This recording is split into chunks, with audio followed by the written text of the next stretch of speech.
Welcome to Penrose Learning, where we make understanding easy. In this video, I will explain how to see old tweets. The most reliable and comprehensive way to find past tweets is by utilizing the platform's advanced search feature. This powerful tool allows you to pinpoint exactly what you're looking for, whether it's a specific keyword, a hashtag, or even tweets from a particular account within a defined time frame.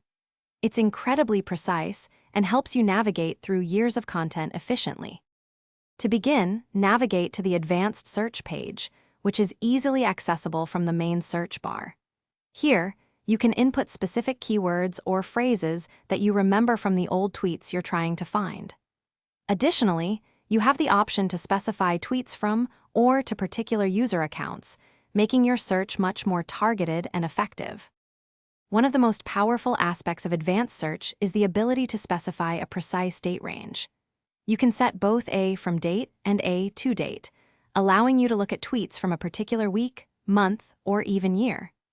You can also filter by engagement, such as a minimum number of replies, likes, or retweets, to discover highly popular or impactful old posts.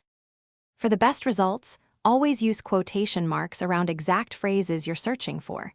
This ensures the platform finds those words together. Don't hesitate to combine multiple filters, like keywords, accounts, and date ranges, to really narrow down your search. Experimenting with different terms and timeframes will help you uncover even the most elusive old tweets. Thanks for watching. If this was helpful, leave a like and consider subscribing. See you next time.